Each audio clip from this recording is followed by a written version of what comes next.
All right, cousin Tone. We are here with everyone's favorite vintage collector, my man C Money. Corky back for another episode of Corky's Corner. How you doing, brother? Welcome back, man. How you been? Not bad, guys. Glad to see us both. Good to see us both. I mean, this is our first venture into doing this over the internet, so to speak. So it should be interesting. Should be fun to do. But I'm excited to talk about this set we're going to talk about, guys. Excellent. Before we get talking about the set, I just wanted to say and let everybody know that cousin Oz finally the bondages, the shackles are off. My daughter finally, I walked her down the aisle, had the wedding on Saturday. So no more money being spent on that. Of course, it's gonna, my wife obviously wants my money, but Congratulations, by the you know way, what I bro. mean? Congratulations. Thank That's you. awesome. Appreciate I that. saw. Everything went smooth, man. It was beautiful, laughed, cried, danced, which is something we'll talk about. Maybe not today, but a little bit in the future, you might see something nice on Instagram. Tony knows what I'm talking about. Yeah, I'm still. I didn't even get the sneak peek. I mean, heaven forbid. We got this whole big Hollywood production going on. So Hey! If you're gonna do it, you gotta do it right.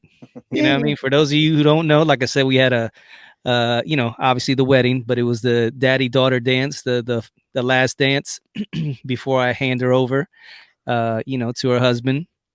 And it was just one of those choreographed numbers. We had, I think it was like 5 or 6 songs that we busted it out. So I went back to old school days when I used to be able to dance. So it was fun. It was fun, and they had a videographer there, so he's going through the motions now, making sure it looks good, all the bells and whistles. So once it's all said and done, if y'all want to check it out, it'll be up on Cousins Collectibles, the Instagram. nice. I'm just glad that you are walking. You're not in a wheelchair. You didn't pull no hammies, twisted no knee, nothing. So Bro, That's kudos. awesome. there was a couple times I was, and that was the main thing. I am a mailman, so I need my legs. And Corky, you know how this is because your knees Oh, are pretty dude, bad. I know. So the main thing when my Yeah, daughter brought they it up are. about a year ago, I was like, if I tear an ACL doing some, Michael Jackson or something stupid, MC Hammer or something stupid, I was like, man, I'm gonna kick your butt. She's like, no, you'll be fine, you'll be fine. So I was like, all right. So How'd you feel the thank next day, God. though, kid? How'd you feel the next day? Dude, I was dancing. It wasn't just that dance. I danced all night. Like once you get me out on the floor, I'm not coming off. So it was, you know what I mean, from like Were you feeling it the next day? oh my God, my feet were killing me, bro. I was in them taco, you know what I mean? Them shoes was because I rented the tux, so they just give you the size 11s. I put them on. It was cool for the Oh, first 5 minutes, and after that, them things were digging into my oh, ankles and everything. I was like, oh, it's like those old school rollerblades those roller skates you use when you go roller skating. You gotta peel them Yeah. off your feet. Oh, that's When I brutal. finally got home and took them puppies off, I was like, woo. Jeez. That's awesome. But yeah, reason we are here, obviously, like I said, Corky's Corner. So each time we have a Corky's Corner, we go over a vintage baseball set. And today we're gonna be actually discussing one of the most beautiful card sets that was ever created. That's the 1953 Bowman baseball card set. So Corky, give us a quick rundown about this set and what makes it so special. Well, it's the first set ever produced massively, criteria that it's just a full color picture. Um, I shouldn't say just color. There's a part of the set is only in black and white. Well, I should say two sets is black and white. The other part is color, and it's just a plain picture. There is no bells and whistles at all on this card. It's just a picture of the player. Like here, I'll give an example of the black and white for those watching on YouTube. If not, I'll explain. It's just a clear picture of a Mm-hmm. player, and that's it. Sometimes, I mean, and it's just a portrait. They're super cool looking, totally different than what anybody was used to seeing at the time. It was a big jump. We talked off air and stuff with Oz and Tone, and I said the best way to describe it for you, people, the younger collectors that are younger, no offense meant, is if you look at here's a color version on the YouTube channel if you want to see. Mm-hmm. Um, is I would equate it to Stadium Club. If you guys know what Stadium Club cards look at, they're known for the photography. That's would be the drastic difference from what you collected back then to what you saw now. Totally crazy, different stuff. But that's seems to be what the attraction is today. Mm-hmm. You know, Yeah, definitely. Like when you're talking about the Stadium Club, that just bring back, memories to when I was growing up, and like you said, the photography on those cards was unbelievable. It's like nowadays you got these prism cards that it's just a photo, Photoshop. Players coming out of Oh, college, they'll just throw a uniform on them, and it'll just be their picture, inside the little prism thing, and it's like, you know, you know, they the first, yeah, exactly. And the first thing you saw everything for some reason. No offense to any other sport, but baseball is always the first thing that gets tried. Like it was Stadium Club baseball, then the other sport. But looking at that first Stadium Club basketball stuff is unbelievable. Like coming in from the outside with, I mean, it's just great. That one, and I know this is the worst of the four sports. Stadium Club hockey, when Tops had Mhm. it's it's breathtaking. You're looking at this Mhm. stuff, and the problem, unfortunately, to the secondary market, there's no real value to that early stuff. It's not worth much at all. But the photography in those is second to none. I don't know if you guys have seen much of it or not. I wish I had some. We could do that another day. Mhm. But this is the closest thing in the early 50s. This would have drawn that kind of attention if Right. the collecting world was what it is today. So these cards, like you said, there's it's like almost no frills, but the actual photography that's on there is just beautiful. So it really doesn't need anything. You got the white border, and then you have these pictures of these players, and it's gorgeous. From the Mickey Mantle and the Peewee Reese, which we'll get into. The first action shot photo on at horizontal at that. So there's a lot of innovations with this set, and back in the day, from what I'm hearing, it just wasn't popular. Topps was outselling, the Bowman set, what 3-1 almost when it came to that. And now that we look back and we compare the two, most collectors are like, yeah, this 1953 Bowman, it's beautiful. It's one of the most beautiful card sets ever created. And when you look at it, it really is. So give me a quick breakdown. So it's like, how many cards is it? And then you said there was actually two sets. Yeah, it seems to be, and I'm sure Tone's going to break into that a little bit as we get along here. It seems that there was 160 cards of the color version, let's say. There's two separate sets because they're numbered separately. They Mm-hmm. look exactly the same. The backs look exactly the same, but there's 1 to 2 to 160 is the color version. Then there's a group of 1 to 64 of black and white versions. Um, as Tone's going to get into shortly when we talk about this, it seems like the finances were the reason that they had the black and whites then, because at the time, this color photo system was extremely expensive to do. So to make more cards, I have a feeling, well, Tone will know more from his information he's been digging up, that it was more about like the last 64 cards, it was cheaper to make them in black and white. So that's what they did, Mm-hmm. All right. and that's exactly what they did. So piggybacking off of that, Tone, let's get into it. Let's get not only into why they went into black and white and the card set itself. Let's talk about the man. Mr. Bowman, the creator, Jacob Warren Bowman. This dude, from what you're telling me, was a straight pimp, and I'm literally That's beautiful. that is no joke. So give me some information on this dude. Yeah, and that's been my favorite part of researching this set. It's not even so much. I mean, the cards is cool. I mean, they're iconic, and you're gonna get into, why that is. But in digging into this, I'm like, Mr. Bowman, to equate somebody like if you just saw the recent HBO Winning Time with Jerry Buss, Yeah, yeah. kind of like that. Very, it says, and most of my information, and I always say like this is at some point, if you're a hobbyist, take a look at this book, and it's called The Bubblegum Card War by Dean Mm, Hanley, and it talks, about basically the bubblegum card war. It was cards, sports cards between Topps and Bowman, and how they pretty much went to war. I mean, these guys were in court multiple times and all that stuff. So tons of cool information in that book. But getting back to Bowman, um, basically what didn't this guy do? He was car salesman, uh, a cop, police officer. That didn't last too long because he got caught with a bunch of girls in his car. That's So that's so just great. that he was laying down the law, I guess. Yeah. You might put it that way. you know, I No never pun heard it called intended. that, but go ahead. yeah. But what's crazy is, and then he gets busted, by his boss or whatever, and then gets rid.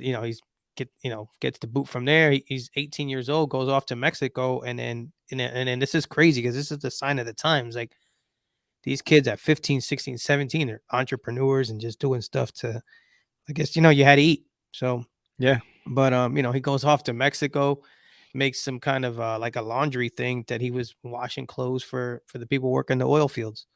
Hmm. You know, did that for a little bit. Eventually, he ends up in Philly with like $20 in his pocket, and somehow forms a gum company that then now later turns into the at the time. I mean, he was number one for a while. I mean, like they were kicking Top's butt.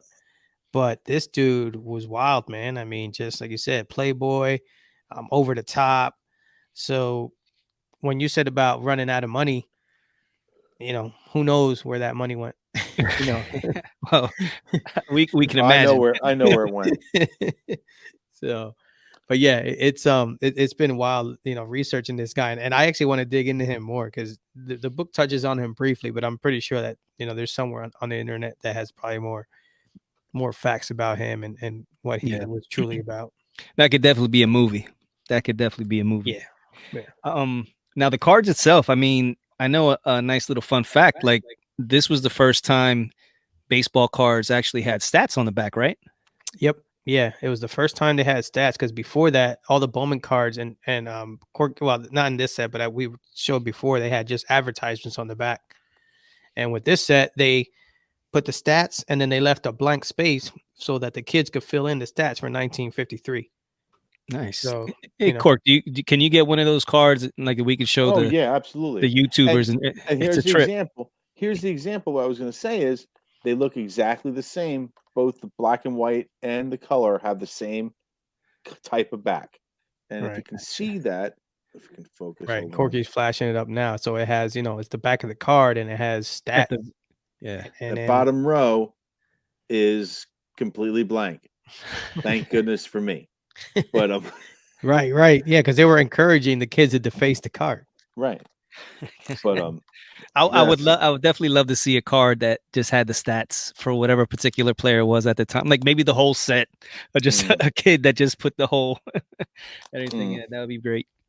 I mean, Yeah, oh, I I know. know. Well, there was one. I saw one today. It's off the beaten track a little bit. Somebody put it on Facebook's Well Loved.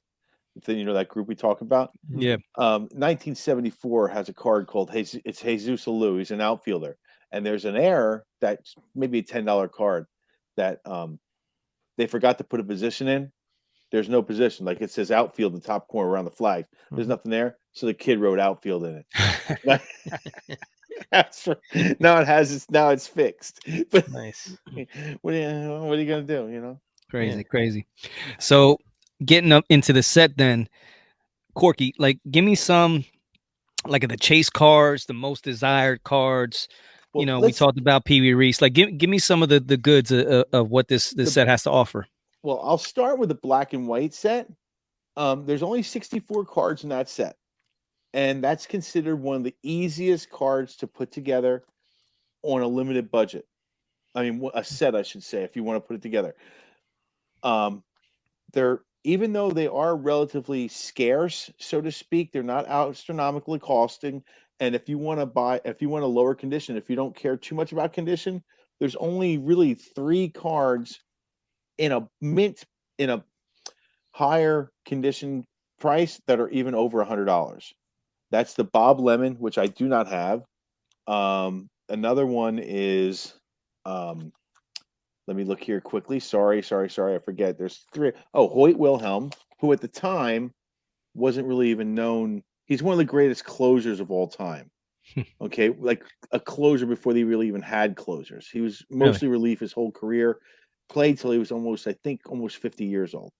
Looks like he's 15. I know. And he only came up when he was like 29. He played to 71. Wow. Like he has a 72 card, which is it's unbelievable. Him and one of the most charismatic and famous managers of Bob Lemon. I don't have that. And there's only one other card. Now I have it in a let's just say, well-loved condition. But the only other, for a better term, one of the better cards in the set, which I think here it is, in the black and white, is a Casey Stengel. Not many of those. Mhm. That one books in a good condition. It supposedly books, books relative, of course, $350. But Okay. in that condition, it's not. You could honestly put this set together in low condition for, I'd say, between $600 to $700. Maybe if you wanted, and have fun doing it. There's only 64 cards. It's not that hard, and you'd have an early 50s complete set if that's what you're into. The color ones are going to be more expensive. There's a bunch of key cards. There's a bunch of, would you say, trend-setting type cards, like we talked about the Peewee Reese. There's a lot of stars. There's a Phil Rizzuto, Richie Ashburn. I'll mention. There's no high-end rookies, which is nice. Okay, there's no high-end rookies, which pushes the price astronomical. That's not occurring here. But there is a bunch of the stars of the day. There's a Stan Musial, as you had mentioned earlier. I think it's the last card of Stan Musial until you get to 58 tops. 58. Yep. And that's where we can get into. We're talking about players making exclusive contracts, being in court, all kinds of junk like that. There's an early Nelly Fox, another Hall of Famer. I'm just looking here. One of the best cards of all time. If we want to talk about it now, let's just get the elephant out of the room here. This card is the first real known action photo card in a major sports card set. It's a beautiful card, and ironically, it's the only card that's not really a true color photo like we talked about. It's a black and white photo colorized, which is the old system they used before that year. But when you see it, it's an absolute iconic card. It's the 1953 Peewee Reese. It's extremely expensive for the player. It's one of the most sought after cards of the 50s, considered one of the most beautiful cards ever made. So that's a horizontal, and Peewee Reese is jumping in the air. What is he? Is that a double play? What was he trying to do there? It looked like he's trying to turn a double play. The guy slid in. Remember, they have the name Metal Spikes. Look how high up he is. Yeah. And for those of you who might not have heard of Peewee Reese, he was a trendsetter in many ways. Back then, obviously, Jackie Robinson broke in with the Brooklyn Dodgers. That's who Peewee Reese played for. And he's a Southern boy. Peewee Reese is from Kentucky, Elkton, Kentucky. So obviously, we know underlying circumstances with players of color coming into the league. Some didn't want to or not, and fans were really on Jackie Robinson when he started. So in the middle of the game, Peewee Reese went over, put his arm around him. It's an iconic photo. I think there's actually a statue of it out in L.A. I'm not sure. Don't hold me to that, but somewhere there's one of him doing that and showing that, hey, he's one of us, and trying to alleviate the tension that was being brought to him the first year he played. So there's a lot of things about him, and they were friends the rest of their lives. That's awesome. They were close friends till both passed. I mean, years ago, obviously. Yeah. Back to the set. Sorry to ramble on that one. No, that's not rambling. I mean, that's something you need to know. Yeah, that's honesty, bro. That's stuff that happened back in the day that a lot of people try to swipe it under the rug, but it's just facts, And I mean, for Peewee to do what he did, and here's, I hate to say it from where we're at, but I mean, if you watch the movie 42 or any stories at all about Jackie Robinson, one of the worst places to be was Philly. Yeah. Oh, coming to Philadelphia was one of the worst places for him to be. Larry Doby's in this set. Another famous breaking the barrier player. Roy Campanella is in this set. And mine looks like it was cut with a machete that Oz has. But another for lack of what's the word to use? Iconic card from this set. It's one of the most sought after examples of him, other than obviously the 52 and his rookie, is the 53 color. I'm putting this up here for YouTube viewers as well. The 53 Mickey Mantle. Nice. Because it's him in his swinging the bat pose, which is rare to get for some reason. A lot of times it's just a photo, like a big mug and stuff. but that's kind of a cool card. And again, the simplicity of the cards, it seems to be what makes them so attractive to everyone. I don't know what you guys think, but Yeah, I mean, that's what it is. It's like there's no distraction with other things on the card. It's like this is the player. I mean, it doesn't even have the guy's name on it. It's a straight photo. I'll tell you, You know I what I would mean? love I mean, I don't know what you guys think. How cool would it be if they busted out a basketball set like this Right. and like a heritage, like there's Topps Heritage, which guys now are watching this, guys and girls, I should say, know what Topps Heritage is. They could bust this in any sport and make a fortune. They made a set like that, and they have to have some stuff to pull on. It doesn't have to be $3,000 a set to get this craziness. Sure. They pull something like that that's like this with some action photos. I bet you it'd do pretty decent. I It'd would be think something so. off the wall, it'd be something different. Yeah, I was about to say it'll break the mold a little bit. Like I said, it's just right now we're looking at just player cuts or photoshops of you know. Exactly. I So mean, so the real quick, Robin the Roberts. the tops. You said the tops were more popular at the time. I know we had spoken before, and you mentioned something about that the tops did have all the bells and whistles. So why were the kids more interested in the tops cars than as opposed to the artwork of the 53? Is that to me or to Tony, you That's think? to you, baby. You the Oh, man. thanks. No problem. Um, honestly, we really don't know. I mean, let's be honest. They were hurting for money. Hmm. Television started to come out, radio ads. Who knows if Topps was cornering the market on marketing? Maybe they were shoving ads down people's throats, and Topps and Bowman was shoved in the corner behind the grapefruits. You don't know. I mean, and oh, I heard of Topps. I heard of Topps. I mean, it might not be a better quality, but Right. if you hear it enough, you're going to think it is, correct? I mean, that's marketing, right? So Yeah. similar to say when somebody's grading their card, we could say PSA, PSA, PSA. Right. But Right. you got SGC, you got Beckett, you got these other card companies Those that other two do card companies are just as good, if not better, than PSA. right, but everybody wants PSA. Right.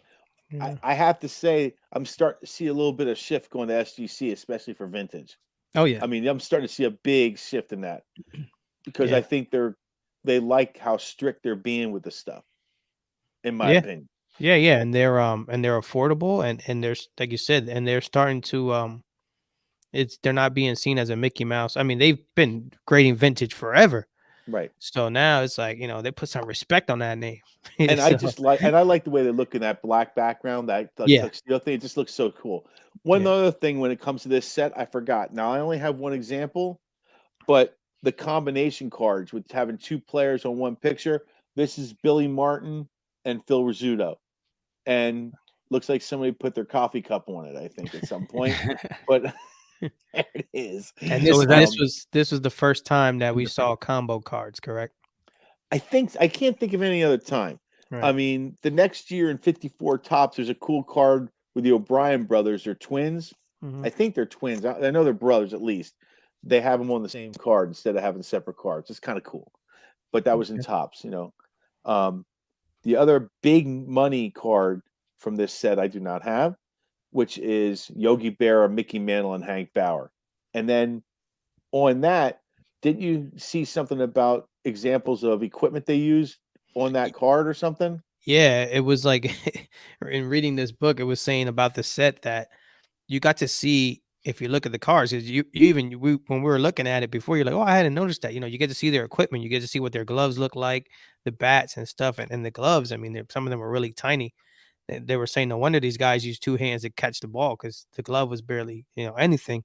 But with Yogi, you could see that his mask and the leather mask, and it's like, dude, imagine wearing that thing, that leather mask pressed up against your face for 9 innings, and that with the wool uniform. Like these dudes, bro, compared to what it is today, man, like, you know what I mean? Like, it's like these guys, it's amazing. I used to walk 4 miles to Yeah. school. On I broken glass, yeah, uphill both ways. yeah. I No think shoes. I gotta mention something about this set, and this is what I think in general why I like vintage cards over the newer stuff in general. Just me personally, Mhm. because I'm flipping through trying to look for things like you say. Is there anything else? I get to this one page, And in a row, there's 8 cards on a page because these are a little bit bigger than 57 up. We'll get into that another day. Mhm. But so there's 8 cards on a page, and I'm looking at in a row Eddie Matthews, Warren Spahn, Red Sandys, Hall of Famer, Hall of Famer, Hall of Fame on the same page. And you're like, what? You know what I Yeah. mean? It's not like, I mean, and then the next, and I'm looking 2 pages down, and they're like, oh, there's Bob Feller and Duke Snyder on the same page. Right. They're like, what? Yeah, like what? I mean, are they creased? Yeah, but so what? I mean, it's just Gotcha. I can't explain it. It's going to take 40 years to have that same feeling with stuff that's new. Yeah. Right. But Now, hopefully there are pages like that down the road. Yeah, that'd be great. You're gonna have LaMelo Ball, Zion Williamson, and Right, exactly. John Exactly. Morant. Jason Yeah. Tatum, all Hall of Famers, and It's just sometimes you step back, you're like, whoa, yeah. and it's just kind of cool. so talk to me, Tone, about the 64 card black and white set. Why Bowman decided to have 2 sets in 1953. One wasn't good enough. We had to have 64 cards of a black and white set. Why the hell did they do that? Yeah. Well, I think he overestimated the sales for this groundbreaking set, and I think like circling back, with the tops that they kind of had like that comic book. Corky had said before we were recording, they had like that comic bookish looking style to it. Mm-hmm. So that's gonna appeal to a kid more so than probably a photo who, and let's be honest, those photos, yeah, they're in color and stuff, but they don't have a name on it. So the kids, they might not know who the heck that guy is. You know what I mean? So Can I interject in that for sure. 1 second? I'm sorry. I No, go don't mean to ahead. cut you off. You want to know why they don't know who it is? What didn't exist? Yeah. There's no This. television. You listen to the games on the radio. So Yeah, they couldn't tell if that guy was in prison. They right. don't know who the players are. They know what they hear. They Right. didn't have television to watch a game. So Yeah. they're listening to these games. They see these guys' faces. They might go to a game, their local team, they might recognize their face. Mhm. But most of these kids didn't have televisions. They'd see it in the newspaper, maybe a picture or a magazine. Yeah. But they're common guys. They wouldn't even know what they are. Sorry, I'm interrupting. No, no, no. Yeah. It's That just just it's popped into something. my head. Yeah. No, for sure. It's something to think about. But circling back to the black and white set, you know, given Bowman's lifestyle, maybe there was money, but with the set not selling as well as it anticipated, he probably figured they would pull the plug, roll out the black and whites. Let's just try and save something because I got a cruise lined up or something. The love Who I got to knows? roll on that Titanic. I heard that's unsinkable. Yeah, yeah. I got a hot tip. So it's just another one of these things that when you start digging into the vintage and just hearing stories from back in the day, that's just like that would, I wouldn't say never happen today, but it's be like that'd be really tough for these kind of things to go on. But or maybe they do and I just don't know it. But still, you know. Exactly. So what else do you think about this set? I mean, you guys glanced through it, you started doing some information. What do you guys think about it? I think it's cool. Like I want that Peewee Reese card. That's on my, like I have my Target vintage Targets, and that's definitely a card that I want because it's just a cool looking card. And it's an iconic card, and it can be had. It's not. Yeah, That's the thing. it can be It's had. not Yeah, it can be I had, and when you have it, it's a cool conversation piece. Somebody who doesn't know anything about cards, it's just a cool looking picture. Because first of all, it's a little guy that looks like he's jumping like through the roof. Like you know what I mean? So it's like, what is that? And then you can tell a story.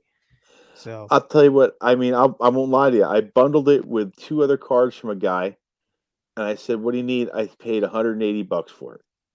That's okay, what I paid. yeah, Now it might be a 2. It has great centering, but there's a crease right down the middle. Hmm. Who cares? I mean, Like when yeah, you flash it up, I can't. I mean, obviously, if it's in your hand, but when you right. flash it up on the screen, I mean, it looked perfect. It Like I look said, the there's the centering. centering's great, the color, yeah, there's no mark, there's no paper loss. It's just a crease in the middle. He goes, "Can you give me 200?" I said, "How about 180?" He goes, "Done." yeah, Done But deal. I mean, a perfect. You're looking 2-3 grand for a soup like a 7, an 8. Not, I mean, easy. yeah, So it's all relative. You can get what you want if you're happy with the conversation. It's not perfect. you can keep this collecting relatively sane. Yeah. Does that make sense? Now, some other tidbits about the set. There are actually 3 players that are not in the set that kind of makes it interesting. Now, these 3 players, Ted Williams, Willie Mays, and Jackie Robinson. Court, tell me why these 3 guys There's were more not than in the that. set. There's more than that. Mhm. And one reason is like we could almost do a show. I'd love if we can get enough knowledge or information gathered together to do a show on the signing of contracts for these cards. There's guys that collect that, which would be super cool to find. I've seen once in a while that guys actually have the contracts from the card companies with the autograph of the player on it. Yeah. And that's super cool. But I've seen 1 or 2 in my lifetime. We might see them when we go. But they sign a contract with, some of them were exclusive. I only want to be with one company. I want to only be with Topps. I only want to be, well, Topps has been good to give me. They gave me $1,000 or whatever. Jackie Robinson, biggest name in sports at that time. I'm sure he got more than Joe Schmo, for signing with Topps. And maybe he felt loyalty, or, hey, if we give you this, you're only going to be with us. They probably didn't do that with Al Cronin or whoever. Can we put you in? Sure. Go with whoever you want. Who cares? Earn another $20 or whatever. But they were all exclusive, and some made their own deals. Ted Williams was a known kind of abrasive dude, unfortunately. Like and if he didn't like what you were offering him, I'm not going to go with you. I mean, he knew his star power, so he was with Topps. Down the road, he ended up being on his own with Fleer, for goodness sake, that didn't even have a license to do anything. He just made his own set of him, which is kind of wacky. We can look at those one day, but that's kind of wacky. Yeah. But yeah, I mean, and who was the other player? I forget who he said. Willie Mays. Willie Mays again. What year is that? 53.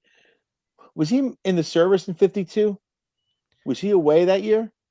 No. There's a year that he missed. There is a year that he missed, and unfortunately, I don't have that in front of me. But, I don't know what year he missed. I don't know. But he what is year in the 52 Bowman, right? He's in 52 Bowman. I just got that. I just got that the other day in a trade. Right. Yeah, we'll talk about that.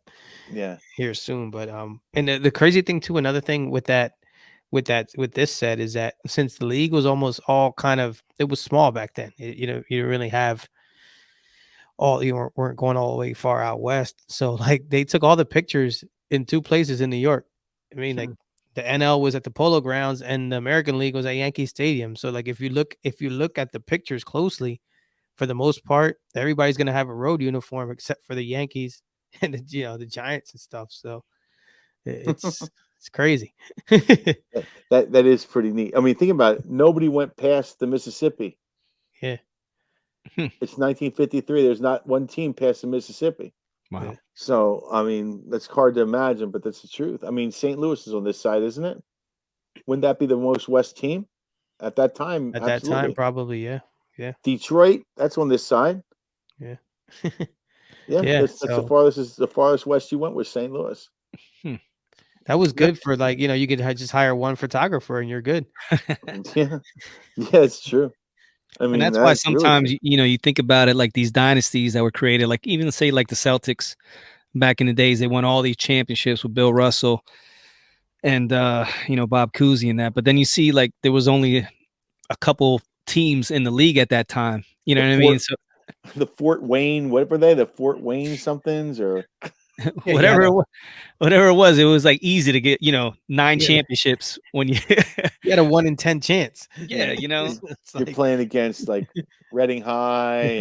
And, So so these guys we glorify them. Say like the Yankees and the teams like that, but it's like they almost had like these kind of dream teams, these super teams back in the day, and they create these dynasties, and it's it's circumstance. Was Mickey Mantle the best player ever to play? I don't know. Yeah, no. I don't know. I mean, I'm not into vintage like that. He wasn't the best player then. So how? Okay, so let's explain it.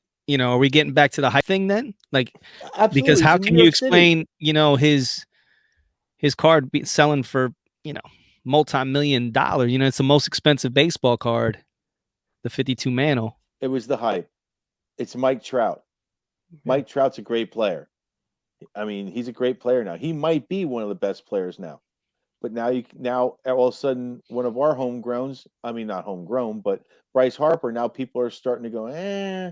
But then again, Robert Acuna or Juan Soto. I mean, you can name other players. Back then they'd say Mantle. Well, again, it's a different era, different mindset, different marketing strategy. Best team. I mean, Well, that's the thing. right, I was about to best say team. it's they were on the best team. Like That's they were why. there were But some ballers. I mean, true baseball fans say Willie Mays was head and shoulders better than Mickey Mantle. But circumstances at that time, wouldn't allow that to be. Sure. And that's not cool, but it is what it is. I mean, marketing wise. But was he the best player? Probably. I mean, at the time for a home run here, the only one you can say was the best player without question is Babe Ruth because he hit more home runs than teams did. Yeah. That's crazy. You can't really argue that. Yeah. I mean, that's like stupidity. Yeah. Like what just happened? But another here or there.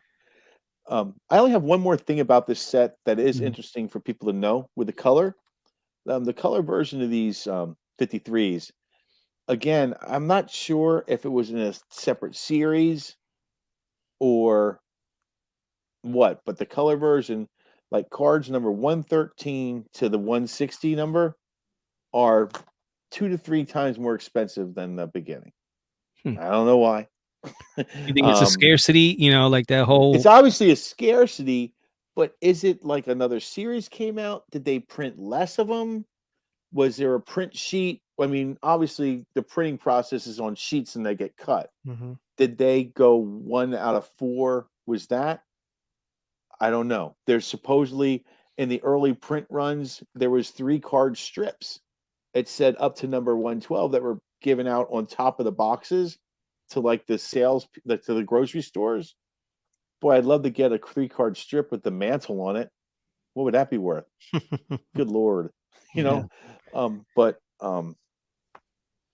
it seems like if they came out later in the year to add cards to the set and just put them in, you don't know because there's no rules. Right. I mean, there is no rules. Hey, you put so what? We can do what we want. Stupid gum with cards on it. Nobody collect. No, it wasn't like for collecting cards. Trying to sell this gum, goddammit. Yeah. Exactly. All right, so Cork, wrapping it up. For collectors out there who like to complete sets, set collectors, set builders. Is this? Would you recommend this set? It's an affordable one, I believe, right? Like, is this the set I would. I would have. I mean, if you're going to collect Bowman, there's only 48 for 9, 7, 8 years, 5, 7 years. I guess it's 7 or 8 years that there's Bowman cards, vintage. I mean, not the new stuff that Topps owned. I'm talking the real stuff. And this one might be one of the easier ones to do. That's the most attractive. 53, 54, and 55. You get back before that, you're talking some serious cards that don't even exist in Topps. Right. I mean, if you got the money and you're interested in even low condition, we're going to get into those years. And honestly, in my opinion, that stuff is way underrated. I mean, people always like to flash, but there's some stuff in there that's just priceless, in my opinion. But we'll get into that another day. But this would be a good, if you're a serious collector and you want to collect them to complete sets, you could do this set relatively easily without spending a ton of money. Your big hitters are going to be the Peewee Reese, the Mantle, and the 3 card picture of Mantle and Berra. But there's other stars in there that aren't going to be cheap. Don't get me wrong, because the high numbers elevate the cost. The Whitey 4 book price is $500.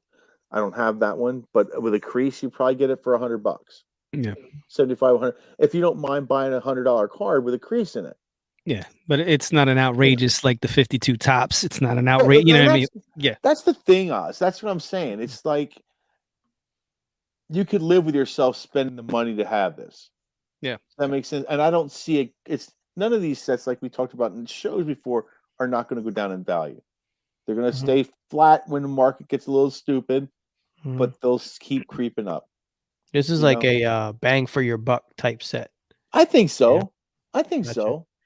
You know, Okay. Yeah, I mean, it's. I said I want my Peewee. you know what?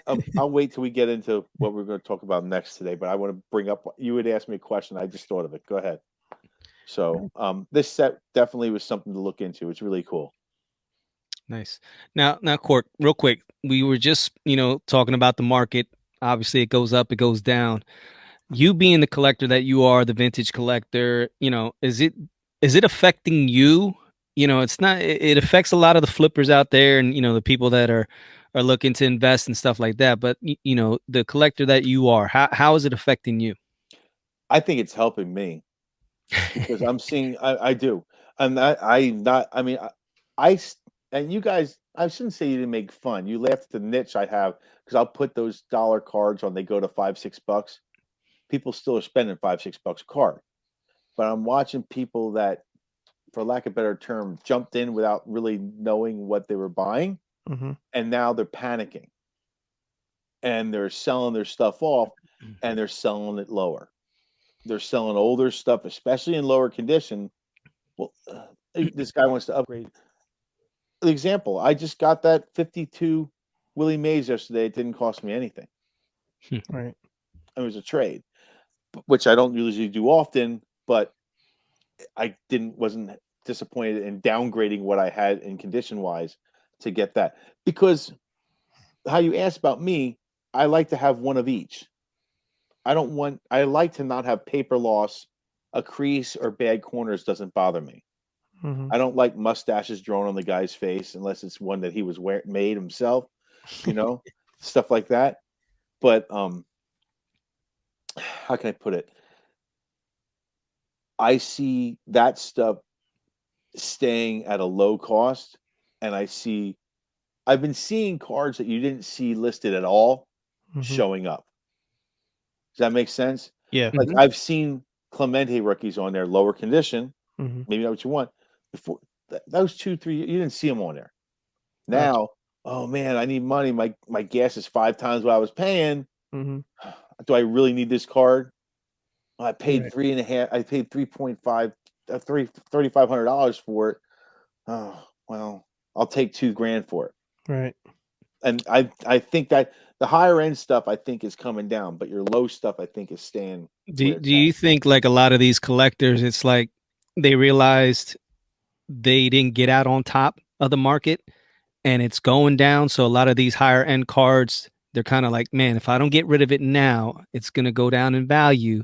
So I got to get what I can get, as Yeah, opposed to because let's keep it real. A lot of these I mean, there's some young guys out there that collect the vintage and have awesome vintage collections, but for the most part, these guys have been holding on to these cards for their entire lives. They've been collecting, for 30, 40, 50 years, and the market blew up 2 years ago, and then people were in their ear, hey, you need to start selling your stuff. And when you got guys with diamond hands that are not willing to let go of these cards, and then they watch their card values go up, 5,000, 10,000, 20,000, $30,000 at the top of the market a couple years ago, and now all of a sudden you see it 30, 25, 20, and as each day goes on, it keeps dropping and dropping. So now it's like you said, you're seeing these cars that are coming up like, damn, if I don't get rid of it now, I'm going to go to the grave with these because they're not going to be worth, so if I'm going to make any money, I got to sell now. Like you said, I'm they s- start to panic. I agree, but I'm seeing guys on there that are new and their prices are stupid. Yeah. They think, oh well, this was $10,000 yesterday. Well, it's $50 Yeah. Hmm. or whatever. I mean, no, it's not mint. They're looking at the highest price they saw anywhere with a gem mint 10, and theirs has a mustache drawn on it. Well, your mustache card isn't worth a gem mint 10 53 mantle. It's not. Yeah. But these guys have had these cards and they hear these numbers and they don't have any information. it's not like they're trying to be greedy. They don't have any information. They're not knowledgeable of what the market really is. And it's sad for them because they're excited to think they're going to get this big windfall, and what they really have is probably okay about a money, but they sometimes feel that they're being insulted when you make an offer that is fair per the market, if that makes sense. And it is what it is, because you can't just it's not a bank. You can't just cash it in at an ATM and get what you think it's worth. Yeah. It's all market driven. So it's only worth, none of these cards are worth anything unless somebody's going to give you the money to pay for them. Yeah. I mean, they're worth nothing. Yeah. It's just cardboard. Yeah, that's a good question, because up until now we had talked to other collectors who hadn't been in the game as long as Corky has. So like, it's interesting to get his take on it, because it's, you've seen these kind of, not the super boom, but you've seen these ups and downs, and we see it on Instagram more, and it's more of newer collectors like us, or guys have been in or out and then we're back in again. But it's interesting to hear your take on that, because like now I figured I know you're racking. You could be racking up if you want to. And when I say racking up, it's in the market you deal with those $1 to $10 cards that then you turn into $100 and $200 cards. That's got to be. And that's the thing. Yeah. I'm not gonna. Well, our other mailman friend today. Okay, you don't see him. I didn't get to finish this conversation with you, Tony. We got off on another track before Oz got on. Aaron, I can bring up Aaron. I'll say Aaron. Aaron. Aaron. Right. That's one of the best skits ever, though. You got to admit, that is awesome. He texted me today. He goes, "What would you pay for a Bob Gibson rookie?" He sent me a picture. There's a crease in it. Right. Mm-hmm. Goes, guy has it. He has 2 of them. He bought it. He goes, I said, I don't know. The price is, if you look on it's a high number. It's a 59. People that collect vintage, it's a really high end card. For some reason, it's super expensive. Super expensive. There's a crease in the middle, kind of like the Peewee Reese. Mm-hmm. It goes $800-900 this card. Guy wants $310. I say, he goes, that is a crease. I said, dude, when do you see it? You don't see them listed at all. It's like for some reason you don't see them come up, or if they are up, they're out of the moon. All of a sudden, this guy has one pop up. I saw a Seaver pop up. I saw a Carew rookie pop up. These are cards that are kind of tougher to get, but you never saw them even offered on Facebook. These things are starting to pop up. Not the trendy cards that everybody want to make money on. Sure. Just stuff you didn't see but have a really good value. So he's going to get it probably. And that's a good price to have that card. I don't have it. That's a good price. And who knows, 6 months, it might come down again, but it's going to keep going up. This ain't like, I don't think this dip is like the dip we had when we were kids. Right. Because they just pumped out so much crap, the stuff you could wallpaper with. That's not what's happening here. The only reason it kind of is, but people are a little smarter to the game, because there's a lot of junk being printed. But there's junk being printed, yes, but that's always. What I'm saying is, I don't think the card market created this dip. The economy created the dip. Right. The card market didn't shoot itself in the foot. It got shot. Does that make sense? Yep. Yeah. So once the economy picks up again, I don't think the card market is going to stay dead. I think you might see a bump again, because the way they make that new stuff that's expensive, but you pull the jewels out, everybody loves to gamble. They're not going to stop.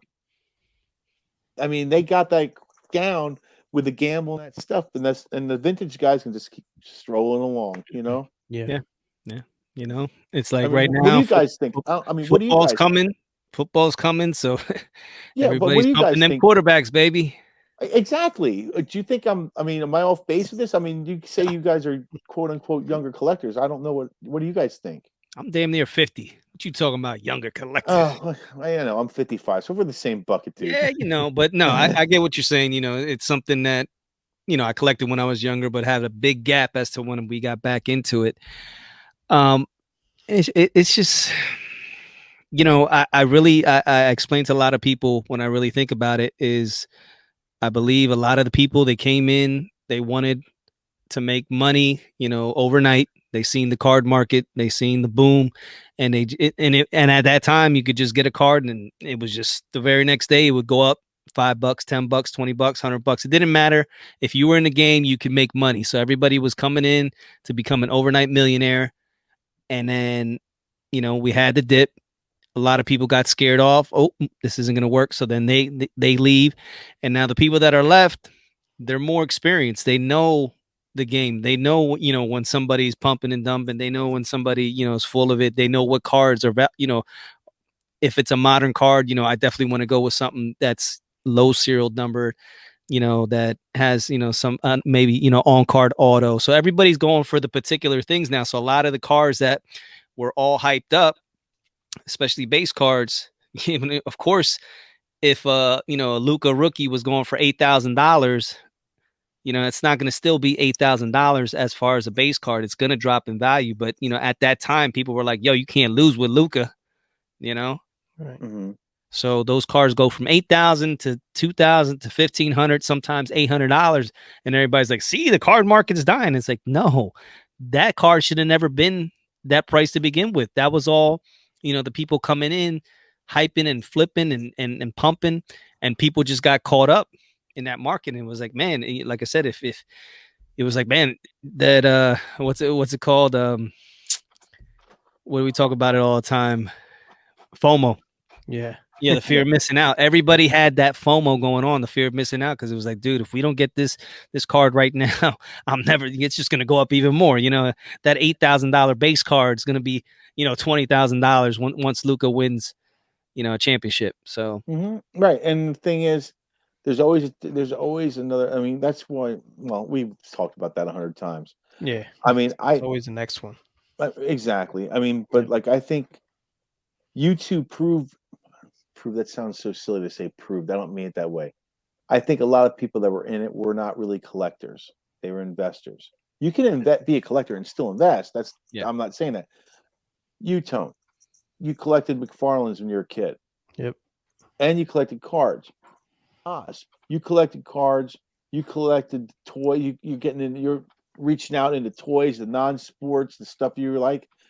So you have that bug in you both, like I do. Right. So we like the cards, we like the sport. Like you don't like what you like. I mean, that's why I keep tagging you guys on the boxing and stuff. That's not me. But that 1880 stuff, you like history and stuff. That's like, well, this is super cool. I might grab these.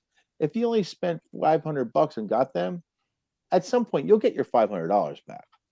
Now, granted, if we keep having what we're having, it's only going to be worth about $350 because inflation keeps going up. But I mean, aside of that, but you know what I mean.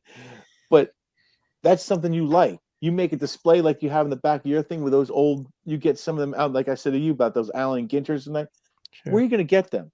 They're 140 years old, dude. 150 years old, almost. Like these Bowmans, I don't think about it because, like you said, you're darn near 50. I'm 55. They're 70 years old next year. Yeah. Think about that. Yeah. It's generations behind. We have no concept of how they even thought. Yeah. So. Yeah, it's crazy. But hey, so Cork, coming down the home stretch here. Yeah, no problem. By the time this airs, we'll be about 2 weeks away from National. So, just real quick before we get out of here, just talk about what you're looking to just get into or accomplish, or what's the deal? Strategy, game plan. Yeah.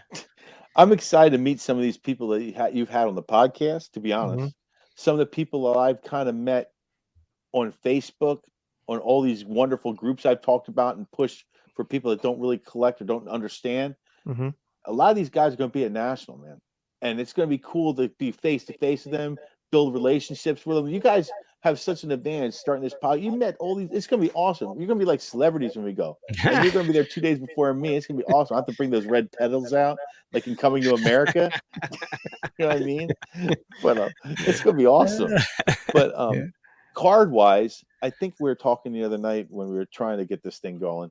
I might look for a couple traded sets from early 2000s. I might look for the Pujols.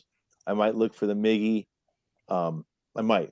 And then I thought of something else I want to look for, which might be cool for us to look at.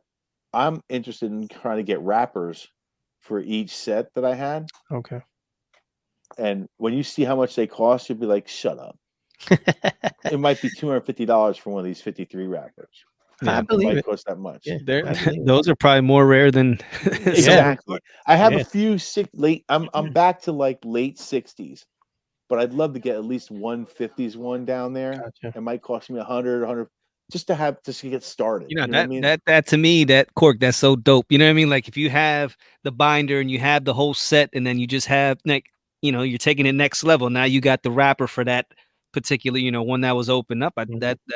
I love that. Yeah, Yeah. I mean I got comic book backers, and it's put it in the front of the set, like Nice. so I can Nice. see it. But I don't want to keep like there's guys if you probably see them. They'll grade boxes. Like Sure. I forget who does it, but they'll grade the box. Again, just like the McFarlanes, it's tough to display all this stuff Yep. if you have the boxes and that. But these Right. they can still be tucked away. And when we're dead and it's turning into dust, and they open this up and they're at an auction to go, oh, here's a binder we have. I mean, here's a 53 wrapper we got to put up for auction. Right. And then the kids are raking in the coin because it's got a lot of value. Yeah. Yeah. You know, Hey, and Cork, one last thing before I throw it to Oz. Again, just thanks for joining us. And today, when you guys are gonna check him out on YouTube, Corky is sitting in his museum, and he's got a whole bunch of vintage beer bottles behind him. And it's like, you know, if you go to Corky's house, man, it's like it's getting in the DeLorean. Yeah, and there's tons of I don't stories know out about there. that, man. And And some of this stuff is so goofy. I mean, some of this stuff is really, really but it's goofy. all stories, man. And it's like, you Yeah. know, and that's what this is all about all the time, is the stories. I'll And tell you just, what, boys. I know it's spreading out a little bit, but we got to get that Brian Bradley on from work. The Mm, one he does metal detecting stuff. yeah. And Todd and another friend of ours, he's a fellow collector, and just throwing this seed out there. We said about getting Todd Evangelist on. He is about 6 autographs away from having a complete run of all the Hall of Famers in the NFL football. In the Wow. Football Hall of Fame, he's like 6 or 7 autographs from everyone. That's including in the 20s. He has a serious autograph collection, all authenticated from the various states. It's impressive, and I've been talking to him about coming on, and he's old school. He's a retired mailman, but he would be definitely a good Tell you what, conversation to have. between mailmen and teachers, there's a lot of collectors. Dude, there's collectors Nobody's everywhere. working, nobody's delivering the mail, nobody's teaching the kids. You guys are We're all on the phone. We're on the phone all day talking Yeah. about Oh, bro, you got to podcasts. see Corky at the office. All he does, he goes, he's at his case pretending to, you know, case the mail in. All he's looking at is really his packages that have just come in for the day. And he's open, yo, Oz, come here, check this out. Check this out. Look what I got.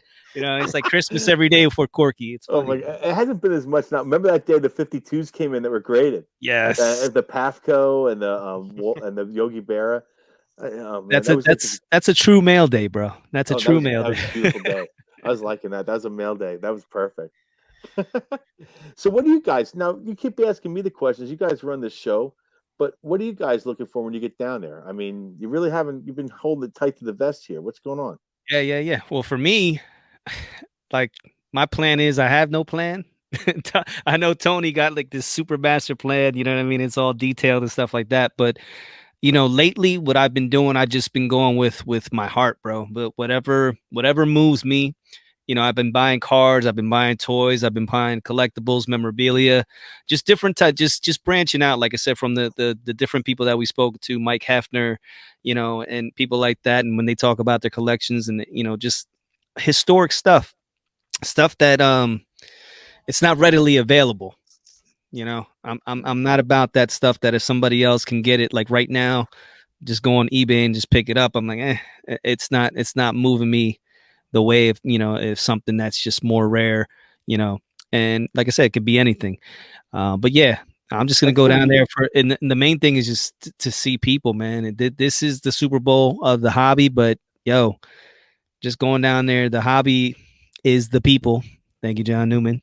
And just getting in touch and meeting these guys that we've been talking to and just having a great time these last couple months. It's going to be awesome to go ahead and meet up with them. oh, absolutely, man. I think so. What about you, Mister Organization? Yeah, I have a plan. Whether I stick to it is another thing. So I mean, I have like this real cool little map, but that doesn't mean, you know. But no, I I want to try and definitely hit some spots on my Clemente run that I'm trying to put together.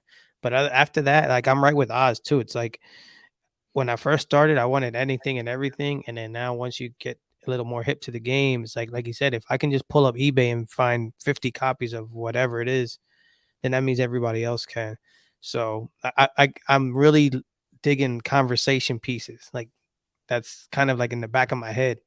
It's like when you come here and I can pick up whatever, you're like, oh, what's that? And I can tell you about it, as opposed to like if I pick it up and you go, oh yeah, he has it, I have it, I'm getting another one next week. So the conversation piece that's something that's sticking in the back of my mind. So we'll see You how know, it it's goes. yeah, exactly. Look, you and I, the three of us. I mean, got to know you when you came over to do that. I mean, I only met you that when you came to my house that day, Tone. Sure. I mean, and then went from there. I met Oz, and we talked about how I made fun of Oz at first, and now I create a monster, and it's whatever you want to say. Yeah. But no, I mean, the most fun we had. Think about what you bought. We're together that one day. We went to one show together, and you remember exactly what you bought. I bought the Jim Bunny. You bought that separate. I'm like, dude, if you don't buy that, I'm buying that Yeah. separated. Yeah. And you got the freaking Larry Bird. The best card in the '70s Yeah. in basketball. I mean, it was And separated, but now who that cares? that card rests with my man Sam Evans, Yeah. sports card collector that he bought at the Oh, last, you sold it? Oh, yeah, did you? right here at the Fishtown Card Show, baby. Did you really? Yeah, had it. Yeah, right before even anything, the people started walking in. There was a young boy that came up to my table, and this dude, straight hustler, man. How old do you think he was? Like 14, 15? Yeah, definitely around there. He was there with his mom, and he had a table set up as well. And he came up before, and he's like, "Oh, yo, how much for that card?" And I was like, "Damn, I didn't want." I had it on display, and I wanted people to look at it, more of a conversation piece, but I was hoping that I could just bring it home. I didn't really want to sell it, but then, he came and he was really enthusiastic about it, and I gave him a good price, and he left with it. And then later on down the line, Sam Evans actually bought it from him and then brought it to our table and said, "Yo, check this out. What do you guys think?" And it was just a funny story. I was like, man, that's the You guys card, baby. snowballed. Well, Yeah. and you came out okay, right? Yeah, for sure, brother. It's just And you know what? again, You said you have a little bit of coin going down. Maybe you buy a real one for under a G. You know, If you get your attached one, that might be a 5. I mean, what's a 4 or 5 go for? the prices keep yeah, going down, bro. Like And it's that's the 2 years thing. ago. 2 years ago, I was watching every auction on those things, trying my damnedest to get a high grade, and it just wasn't happening. I was just getting outbid, and I gave up. And now it's like I can get this card right now, but then it's like I can also get that card, or I can get this. So it's just it's a perfect storm that's headed into this into the national. So we just, like I said, I don't It have a might be plan. I'm just gonna national whatever. deal. You don't know if guys are going to be there getting rid of stuff to get rid of it. Yep. You don't know how. Here's the other thing. These are big time dealers. You don't know how much they're hedged on stuff they bought. Yeah. So they could be hedged on buying new product that they might owe Tops $30,000. Yep. You don't know. I mean, you had the guy on that talked about, I forget the dealer, one of the first dealers said about, look, I'll go out and spend for a collection to keep a card because I know I'm going to turn it. But spending 50 grand on boxes that are sitting there, I can't do that. Remember, he was talking about knowing that you don't want to extend yourself on credit. Mm-hmm. Just because you say you don't, I bet you there's 20, 30 guys in there sweating their balls off. Sorry, because they're overextending on what they bought and it ain't moving. Yeah. Yep. Especially unopened boxes, because those kids that were gambling right now are licking their wounds, in my opinion, and some of them. So you might get deals that way. I mean, you might. It's gonna be. I don't care if I don't get one thing. It's gonna be fun walking around with you guys, looking to try to get something. Look at these. That's it. And that's it, That's brother. gonna be fun. And now, the thrill of the chase. Is your wife going downtown or no? No. No. Yours is going to Oz, Yeah. right? Yeah. And Susan's going with me. And I got her the basic tickets because she wants to go around and check it out. And she's not going down to watch what I spend. She ain't that. But she wants to see what she sees us messing with this stuff, and she likes going to auctions like we do for her own gig. And we're going to go to yard sales tomorrow morning because there's a few I saw. And I'm coming back with a Mike Trout rookie. I'll let you know. Nice. Yeah, but I'm gonna do the same. Yeah. But, but I mean, I think it's gonna be interesting. Getting to meet your wife, Oz, since Yeah, she knows no, I'm not it's an gonna idiot. be fun, bro. It's gonna be a whole vibe. We got our boy, Brett from Fishtown. He's gonna have a lot of things going on, some trade nights, some clubs. Is he setting up, or is he's just a Nah, marketer? he's the marketer, but he's gonna have a ton of stuff. I don't think he's setting a table up, but he's gonna have, like I said, some after hours stuff going on with the trade nights and DJing and stuff like that. So there's tons of stuff that's gonna be going on. You check out our IG cousins_collectibles. We have a ton of that stuff, or you can just go to Fishtown card show, and there's a ton of things on there. But that's just small little piece. You got Card Collector 2, and I mean, it's just gonna be outrageous. Let's just put it like that. We'll be here all night talking about the damn national. Main thing is we're gonna see you there. So we're gonna wrap it up like we always do. Thank you, Corky, for your Thank you, knowledge. guys. Thank you, Tony, for being the architect. And thank you, Yep. Oz, for just being cousin Oz, baby. Dude, you're the legend. And as always, keep focused, keep positive, and keep collecting. Hey, yo, Hey. Tone, bring the beat back.